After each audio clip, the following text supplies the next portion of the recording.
Hey, Margot, could we get a sound check on you? Yes. All right, I got you. So Margot, you got to tell Dr. Lehnert where you're calling in from. Oh, From France. from France, where they have wine for Hey, breakfast. India, could we get a sound check? Yeah, exactly.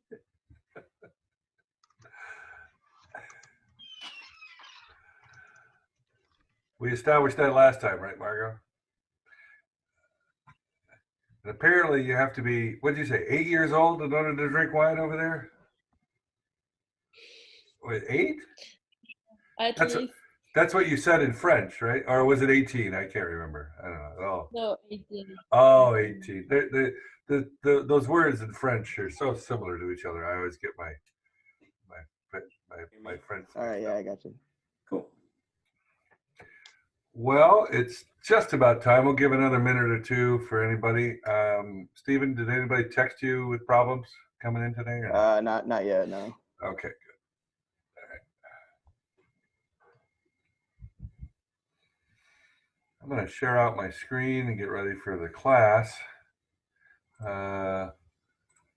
You should be seeing my PowerPoint,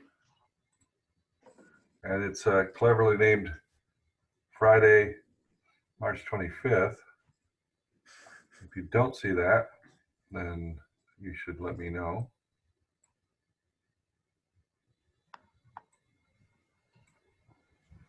Okay. Hey, Sam, can we get a sound check? Hey, what's up? All right, I got you. Hey, Professor Hillman. Yeah. Is it Friday, March 25th? No, it isn't. It is in the world that I live in, but you know what? Okay. I've decided to 27th? 22nd. Okay, clearly I'm having difficulty. Wait a second. I need more of this. Okay, this should help. Yeah. All right. Hey, Ian, can we get a sound check on you? Yeah, how's it going? All right, I got you. Okay. Why don't we go ahead and get started? This is a short class, so of course we want to get everybody on board. Stephen, you just keep working with people as you need to, and welcome. We have another day in paradise, or dear God, will these Zoom classes ever end? Hey, Mike, can we get a sound check? Hopefully, go ahead, Michael.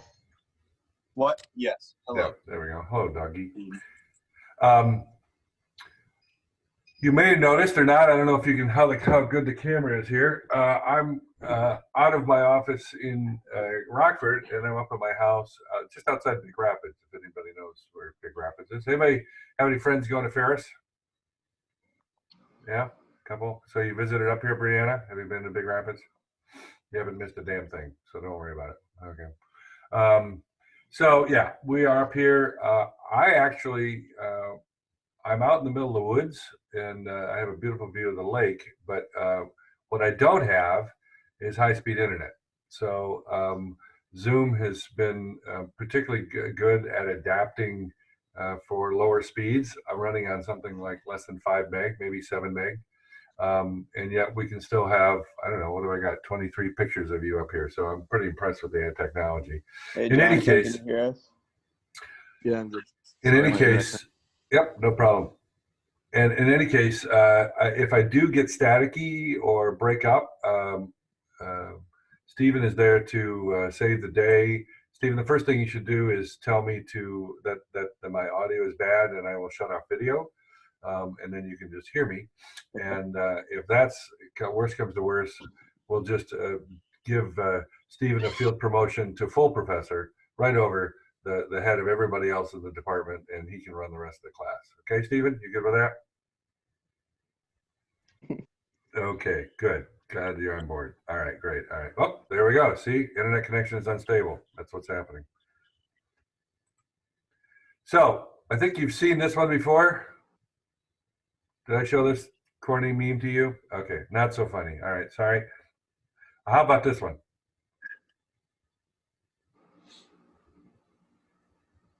All right, that's a little better, right? Okay, Zoomer, get it? Okay, I think you get it. All right, good. All right. Okay, so let's go through what's happening today. We have a guest, and we're going to talk to him in just a minute. If you haven't noticed, either that or a much older student than most of you, but yeah, Dr. Lehnert is here. We're going to talk a little about the trolley car. We've got some ethical topics of the day, and so Kevin and I and you are all going to have some conversations about this, and then we'll wrap that section up, and we'll be talking about the role play that'll be coming up on Monday. Okay, so we're going to have a Monday role play. So with that, Dr. Lehnert, I think this is your first attendance, at least at our Zoom meeting. I'd like to know how your life is going post-apocalyptic world that we now live in, both from a teaching standpoint, and then maybe you could bring some wisdom from the first 7 weeks back into this chaos that I've called Business 380 Section 23. So welcome aboard, Kevin. Well, thanks. Yeah, I'm not as comfortable on this side of the camera as I am on the other side. To say the last 2 weeks has been stressful is an understatement. I don't know about you, but between the emotional, physical, and the psychological stress, it's been rough, I think. I don't do this game with the synchronous classes and stuff. I'm not super comfortable with it. So I've sat here and waxed poetically with videos and PowerPoints that the students look at, and they write up cases. But I think as we reflect upon the last 7 weeks, the first 7 weeks that we had, I think what we're seeing an awful lot are those conversations we had about Sandell and what's not for sale, and what it means to be a market society and a market economy. So if you recall, we had that big kind of conversation of, should everything be bought and sold? And now we're in a world where we're making really strong choices and decisions about that. We've got people really having in-depth conversations of, is jumpstarting the economy the right thing at the sacrifice of the nation's health? And that's really a question of, should an economic system take priority over other things? And I think that conversation is something that in today's new environment, we end up having a lot more, whether we realize it or not. Boy, I think that's a great way. Alex, can you hear us? Great way of putting it, because No, that's all right. we are talking about all sorts of decisions. So how about you guys? Is this working out for you, or how are you surviving? This would probably be one of the best run classes apart from my other ones. Zoom has worked probably the best. By far.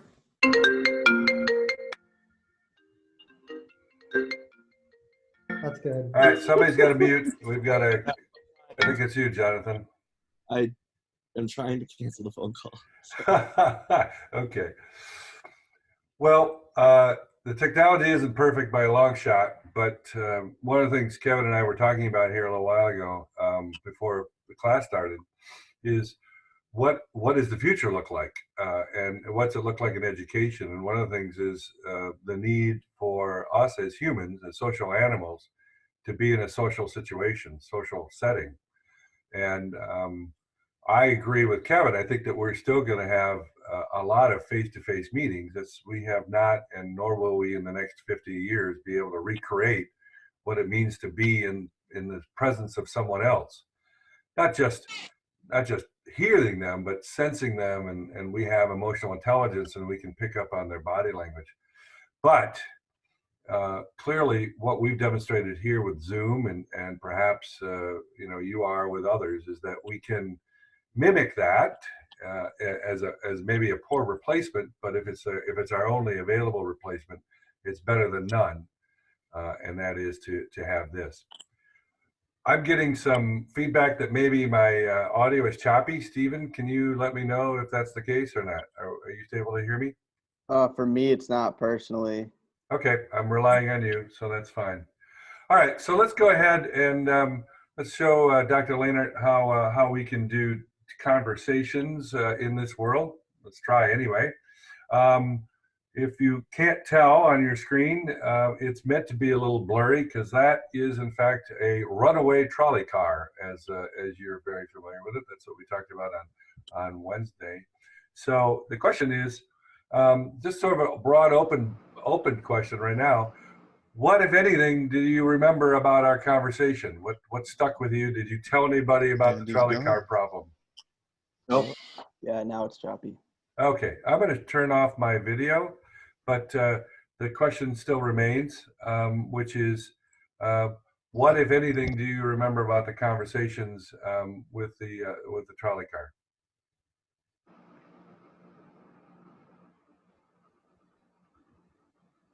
Well, obviously it's a trolley car. Go ahead, go ahead, Sydney. I'm sorry, Sydney looks like she's got her hand up. Sorry. That there is a moving trolley train. The brakes don't work and is moving on a track with 5 railroad workers on it, and they have the option to pull a lever and switch to another track with 1. Right. And what did you which side of the equation did you decide to be on there, Sydney? Do you remember? I chose to switch the lever to hit 1 person instead of 5. Okay. And was it the common reasoning, which was both choices are bad, but we want to reduce pain if we can in the world that you live in? Yeah, it decreases like the chances of killing all of them too. If like there's 1 person, they might be able to jump out of the way too. How many of you hadn't been exposed to the trolley car experiment before, but decided to maybe after our call explain it to somebody else? Did anybody use this as an opportunity to explain to a roommate or a parent what was going on? I'm just curious. Sometimes people will do that. Yeah, Marissa, could you tell us how did you explain it to somebody and what came up? Yeah, same as Sydney, just explained the situation, and they sided with the majority.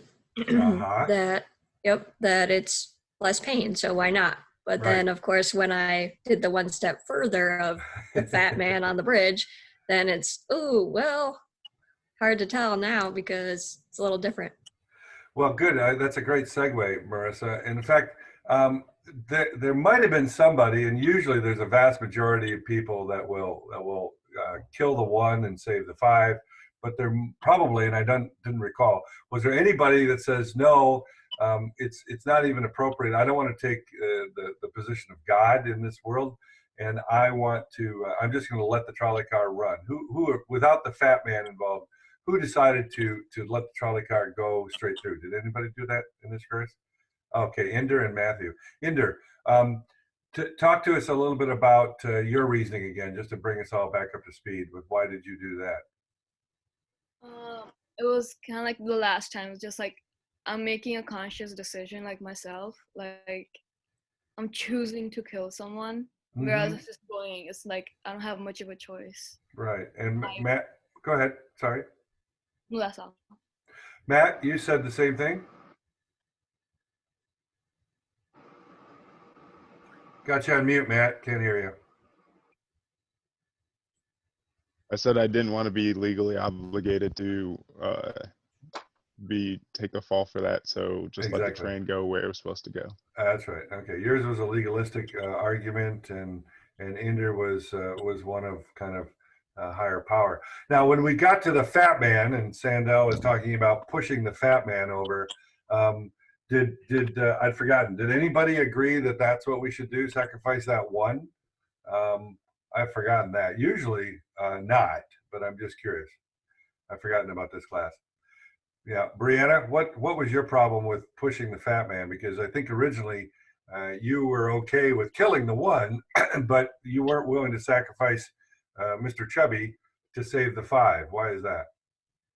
I felt like pushing someone is kind of like a deliberate thing. Mm-hmm. Personally.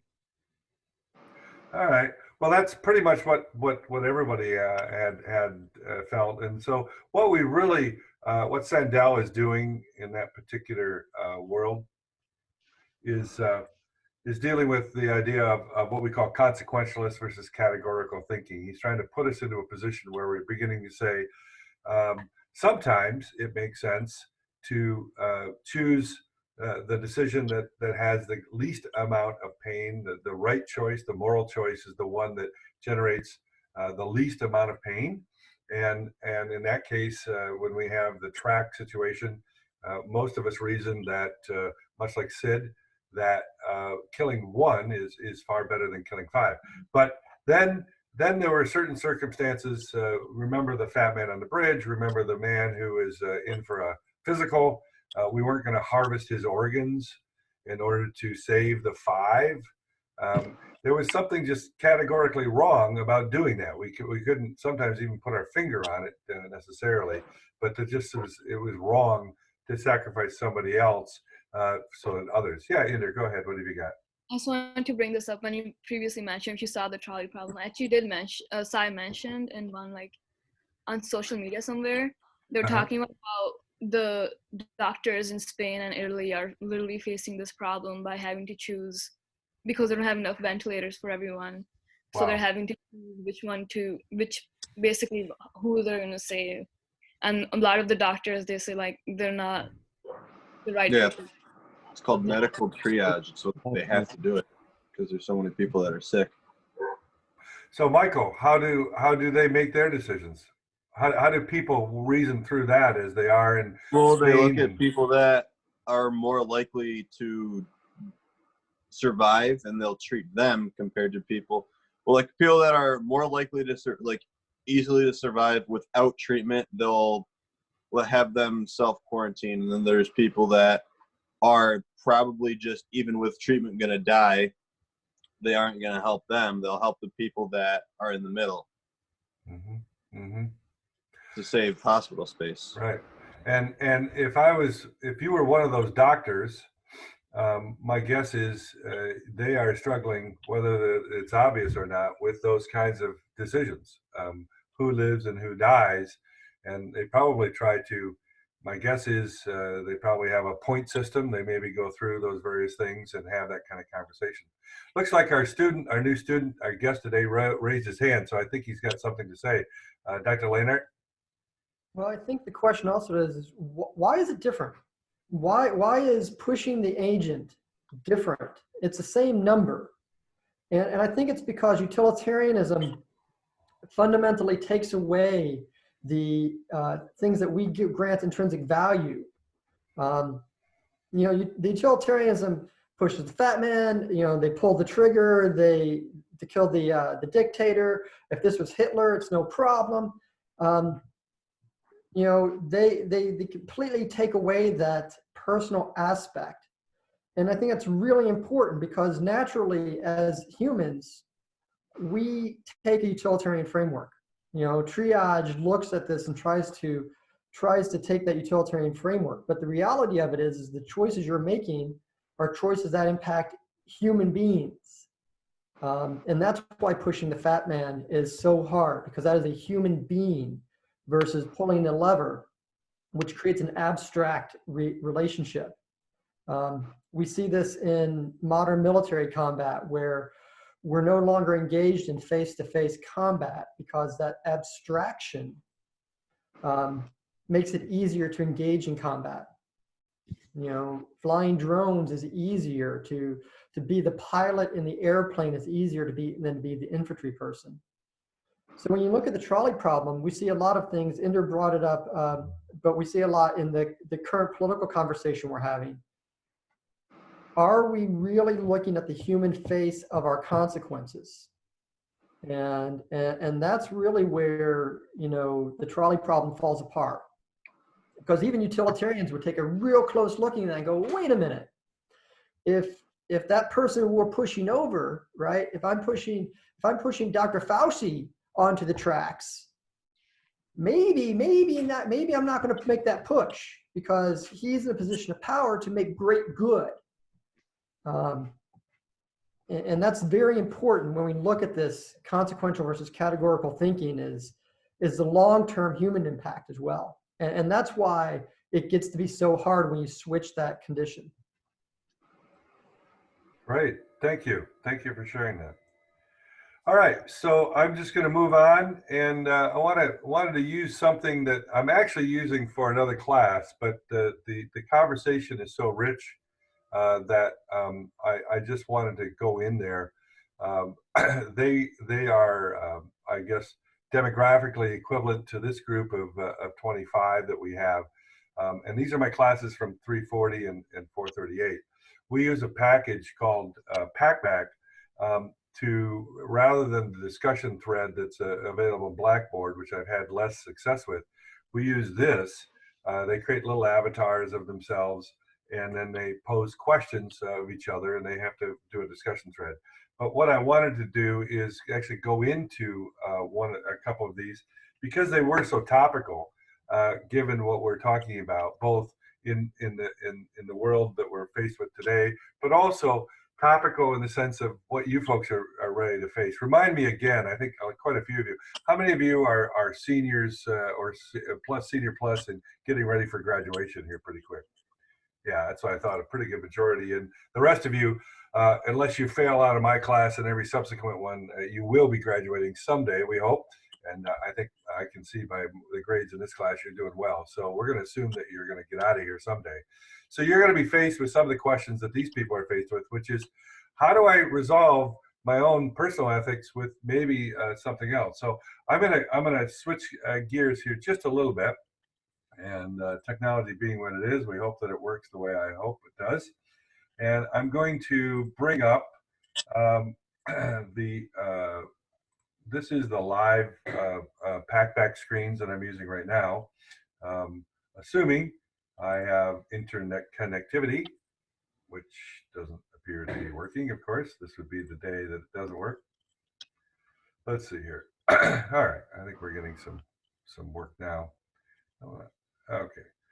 So, and the reason, by the way, in case you're curious why we didn't, I only had you for 7 weeks, and this was a $25 charge, and I just didn't feel comfortable asking you to spend that kind of money for this. But here's the situation: we're going to be doing a role play, not next week. It's not the next role play, but probably the one after that, where you're going to be asked to make some critical decisions about the company you want to work for. And I don't want to spill all the beans, and it really isn't imperative that we do that for this conversation. But they just completed that same role play, and so there's a lot of questions about this, which is really all right. Somebody's got a dog in the background. Okay, I'm going to do a mute all, or if you are the person with the mute, thank you, Michael. Then we can do that. So the question is, before you join a company, right? You're in the interviewing process, and you know there's a lot of unknowns. What's the work going to be like? Maybe it's in a new city. What it's going to be like there? What are the people are going to be like? Now, at the same time, you're trying to evaluate, well, and how much they're going to pay me, and the benefits package. There's a lot of moving parts here, and one of the moving parts is, how ethical is this company? Am I joining a company that I can, I'm my own, that I'm going to be comfortable with or not? And so I'm curious if this person who responded said, hey, first and foremost, make sure you know your own values, which is one of the things why we hope that you take a class here at Grand Valley on ethics. But I'd be curious to know, any of you, how might you decide? And there's no right or wrong answer here. It's just sort of trying to get some, what kind of things can we pop out here to help you decide, what would you use to decide whether this is an ethical company? Matthew. Personally, I would ask to speak with somebody that is already working there or has worked there for a while to be able to converse with and just get a general sense of the person, because that will really do it for me, you know. I like that. I like that. How might let's presume some things. Let's go with that for a second, Matthew. Let's presume that they they they do give you somebody, and you can bet that the person they give you is probably going to be going to tell you nice things. How could you expand on that? How could you maybe make sure that the person you're talking to is giving you the real facts that you want to hear? I would probably foremost come up with situations that would probably arise at the company and see what his thoughts were on how they would deal with them and how the management would go about dealing with it, etc. Excellent. Okay. Who else has got something to add? That's a great idea. Yeah, Tyler. You know, in lieu of finding someone specific to talk to, you can usually find reviews on companies on like Glassdoor and that those kind of sites. You know, they're not completely reliable as people who are laid off or like blah blah blah. But you can kind of pick through it and see the general attitude, and maybe asking for like a company floor tour. Okay. Like, looking at the workplace. Good. To see like how organized it is, and like that again may allow you to have insight into, I guess, the general workday kind of thing, and you could kind of use your feelings, right, and get a vibe kind of thing. I really like what you said about taking the tour. I remember most of my job, my career was as a consultant, and as a consultant, I got a chance to visit dozens, if not hundreds, of companies. I rarely missed an opportunity to tour, because as you're touring, things pop up, you ask additional questions, you're curious about what's going on. I picked up as much about the vibe of the company by the way they kept their coffee room. You know, everybody had their own mug, and they were sanitized, and then this other group, you know, didn't have that. I mean, it was just crazy things like that, and things like that. Great feedback so far. Who else has got another idea? What would you do to see if this company mirrors what you might want? Lucas. I wouldn't hesitate to like go on their website and check out all of their like company values as a whole. Okay. Maybe see like how involved the CEO is in the company. Because I know a lot of times like CEOs are very hands off. You can tell the company cares when their CEO is like always involved with the whole group. So. Good. One of the things that I encourage students who come to talk to me about, and he's talking about doing the research on the company via the website. Of course, that should be a pretty polished message, we hope, that they're giving out there. And if for some reason it's not, that should be an indicator, because this is their outward facing thing. One of the things that I like to suggest, and I've used this before, and Lucas, you might as well. Do they put their values up on the website? Okay. Some companies do, some companies don't. I like those that do. If they do, can I incorporate those kinds of questions into my interview? Hey, I see on your website, for instance, we would have something called unquestionable fairness out on CDH. I see on your website, you have something called unquestionable fairness. That's pretty unusual. I've never heard that. Could you explain that to me? How does that apply to somebody like me? So that's a question that they're probably not going to be prepared for. So they're not going to get some kind of canned response. And you might really get an insight into what's happening. Really good stuff. Hey, Kevin, I'm just curious. Did you have any thoughts on this matter? How might you recommend to students when they figure out whether they're joining an ethical company or not? I think the first and foremost is ask questions. You know, ask questions about the values that you have with the firm and see how they respond to them. If they respond with canned answers or, you know, PR stuff, then you can address the authenticity of it. You know, ask about the things that you find important and be forthcoming in that. You know, what happens if I get sick? You know, what happens if my family gets sick?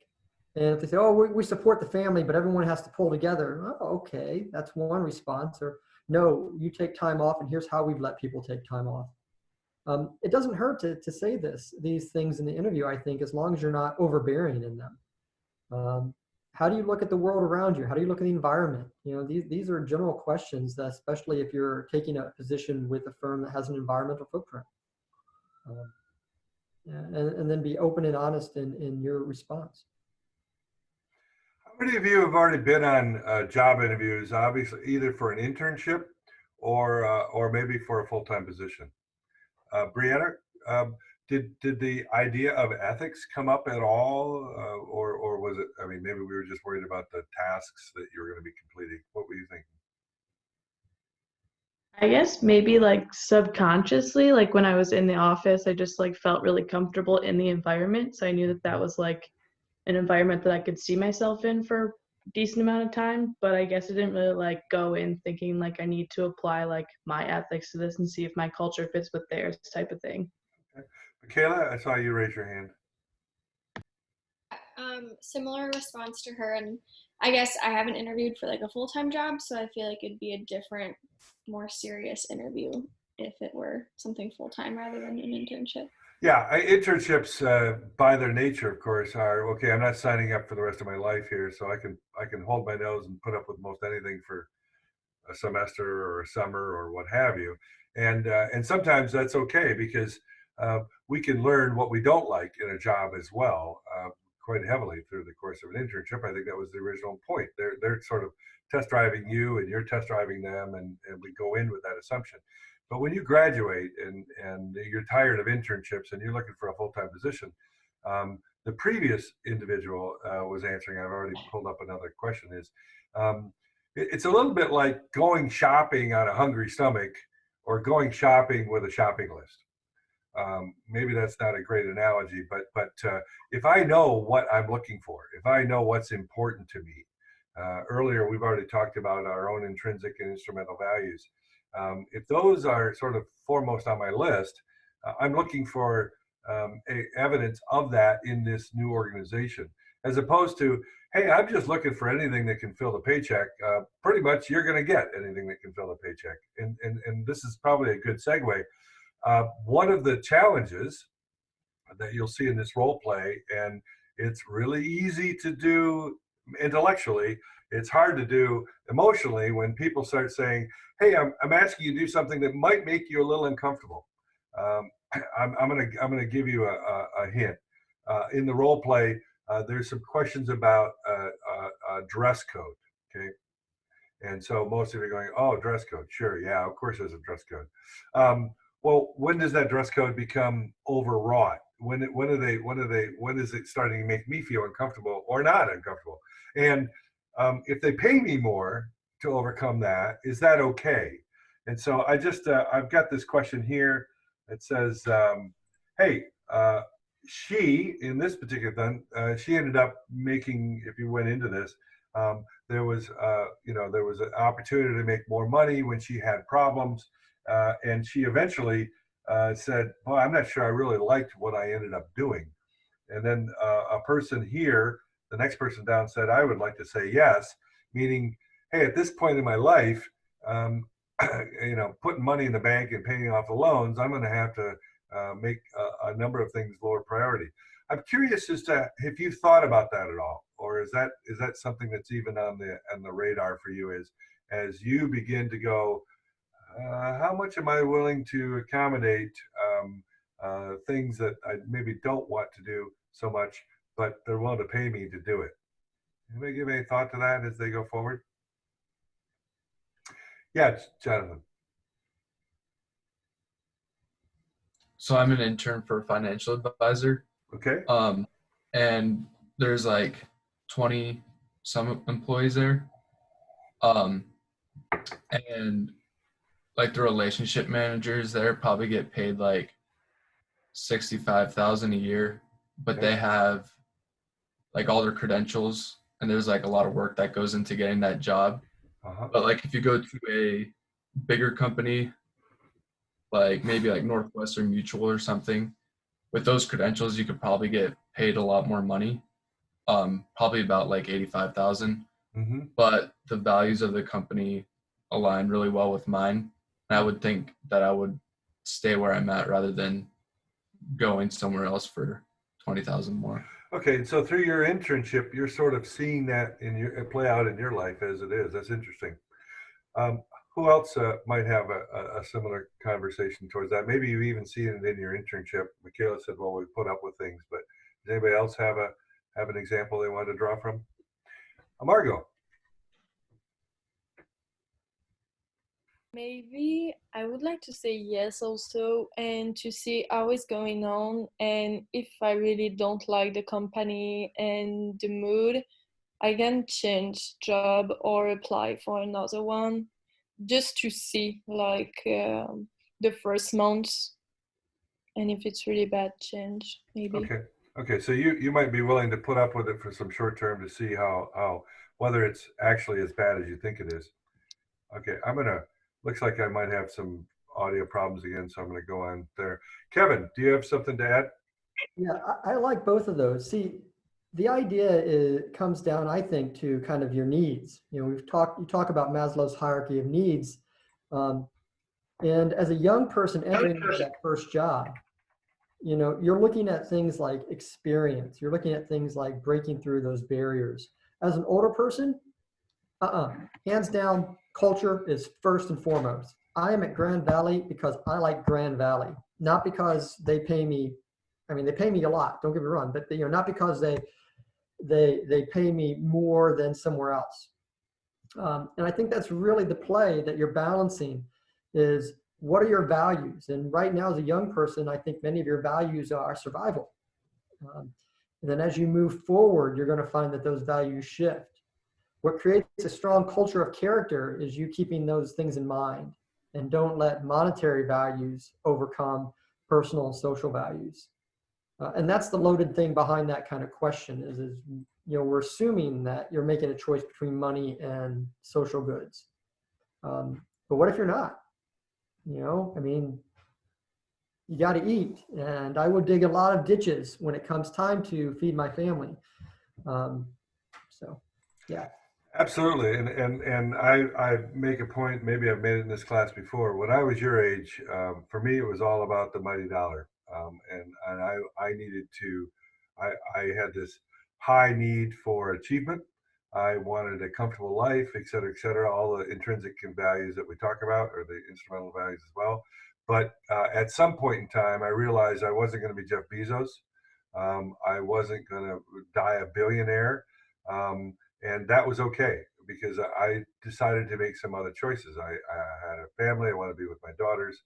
I wanted a place to relax, you know, like this. And so I've had to cut my own path, if you will, deciding where we go. So certainly my values have changed over the course of my life.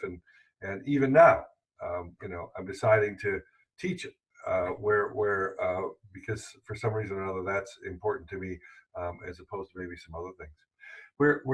We're coming up pretty quickly on our time, and I have some things. This is going better than I expected, and we're engaging in far more conversation. And I hate to shut that down, and I don't even have time to get to the next question about price gouging. But think about the ethics of price gouging. We've talked about them a little bit in this class, and what's going on in the world around us. You know, is $10 toilet paper on Amazon appropriate or not? If I'm selling masks and I've got the only box in Grand Rapids, is it appropriate to go that route or not? But we're certainly seeing the play out of that. But unfortunately, I've got to wrap up this section because next class period, Monday, we're going to be doing a role play, and I really want you to be ready for it. Because we only have 50 minutes and moving people around electronically in the various breakout rooms can be a little more time consuming than being in real life. I want to set the stage for it today so that when we start on Monday at 10 a.m. we can hit the ground running. So before I wrap this fully up, is there any burning question that somebody wants to talk about with the two questions that we've already had, or if not, then I will move on. All right, seeing none, let me get back to my PowerPoint. And what we are going to be talking about on Monday is the role play I call the unexpected email. And so here's what you can expect from the unexpected email. What you will see this weekend is a document that looks very much like this. It'll be a PDF coming in your mailbox. Please open it up in a timely fashion. It's a single page, not a lot to read. It gives you the background, okay? Everybody in the class will get this document. Bree, are you just combing your hair or are you asking a question? Okay, sorry. No, I'm all good. Okay, sorry. This is part of the problem of me being able to see you because I think that maybe you're asking a question. Okay, so not only will you get the scenario, but you will get a character-specific fact sheet, okay? And let's talk about the characters because there are some crazy characters in there. Now remember, these role plays were based off of things that actually happened to me at CDH. A few names have been changed to protect the semi-innocent, but for the most part, they're accurate. And so first, there's good old Timmy. Some of you are going to play Timmy, the technical consultant. There he is in all his grandeur. Okay, so a bit nerdy, but gosh darn, a lovable character, Michaela. Wouldn't you agree? Just a lovable guy, right? Absolutely. Zach, you might be playing Marcus, the sales manager. Yes, that's you, Zach. All right, dude. We're gonna put you in that car, okay, baby. We have got Zach, Marcus, the sales manager. Both Marcus and Tim work for the same company. And then some of you will be playing Patricia. And Patricia is the highly distraught and focused director of IT at our, I've changed the name of the company to ABC, but it is a real company that exists in Lansing, Michigan. At the end of the role play, assuming we have sufficient time, I'll be able to tell you a lot more about Patricia. That's not her real name. Tim and Marcus are real names, and we'll go from there. So in essence, what's going to happen is this. You're going to learn that ABC is a private contractor, but they work for the military. Okay, this is a DoD, a Department of Defense contract. So as a result, everything they do is incredibly confidential, highly classified, right? So we're not allowed to take our cell phones in. We have to sign away all of our rights to be frisked and have our computer searched if we want to, all this stuff, every time we go into their facility. So this is serious stuff. This was about, I'd have to say 10 years ago-ish, maybe a little bit more. I think maybe it was just post Iraq War. I'm not quite sure the timing, but it was a time of high tension. Tim and Marcus worked for my firm. They were bidding to get a technical job. Remember, I was a technical consulting firm, so it really doesn't matter what the job was because that doesn't pertain to the ethics that are about this situation.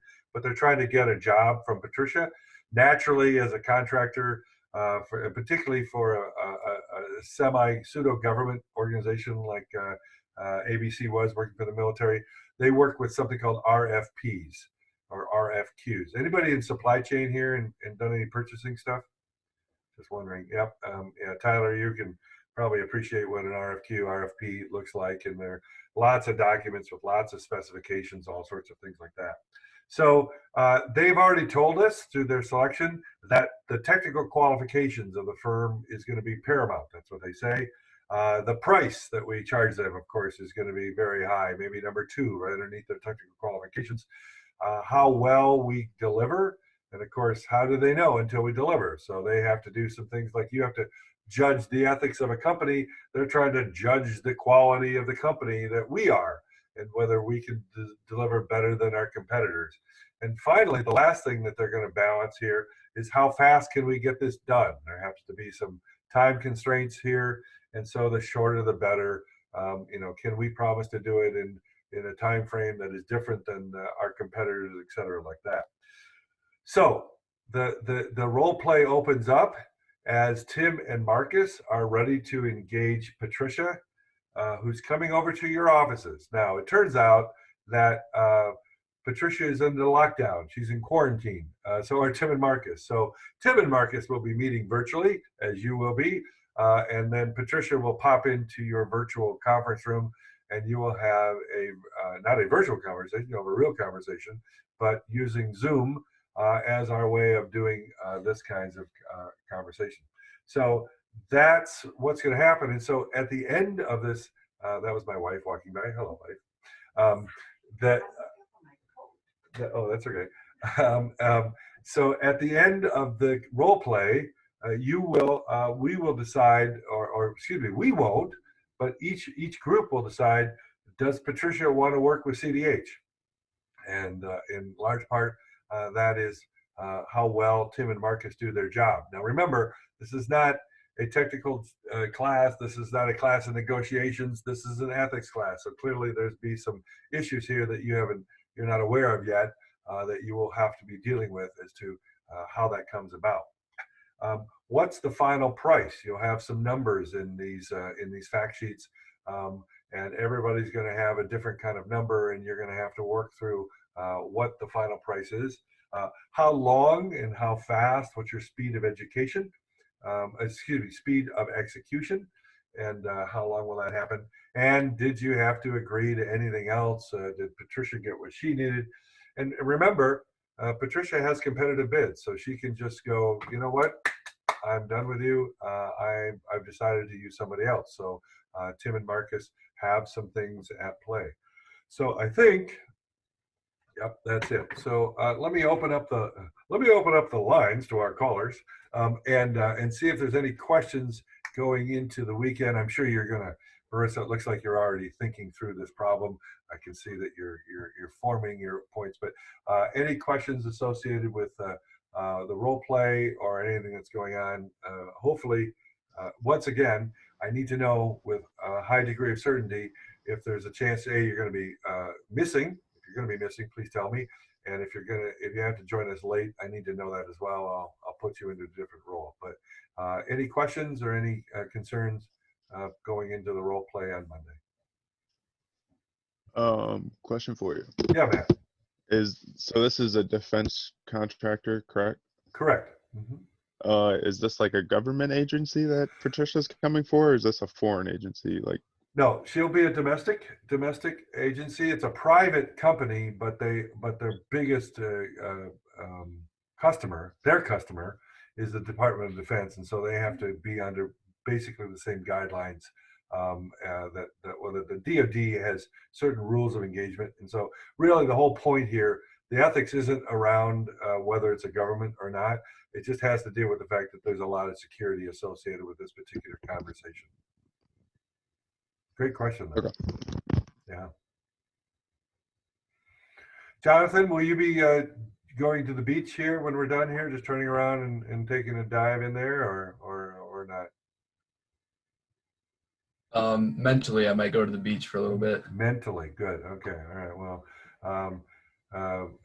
it sounds like a terrible dad joke, but stay away from the coronas. Okay, I know. Terrible dad joke. Yep.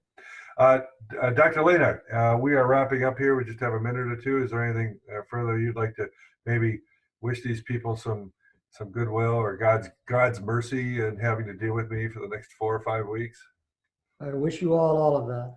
It's wonderful to see you. I'm glad you're doing well, and please be safe, be healthy, and if there's anything I can do, as always, please don't hesitate to reach out. Thank you very much.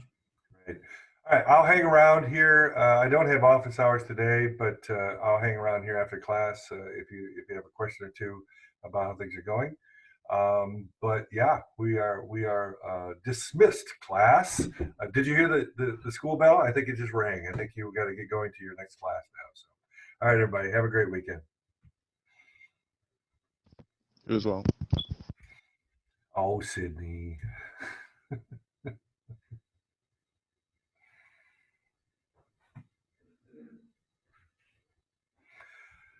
Steve, we had most everybody here. We were missing a few folks. I'm not quite sure who. Can you remind me who is missing today? You're on mute, my friend.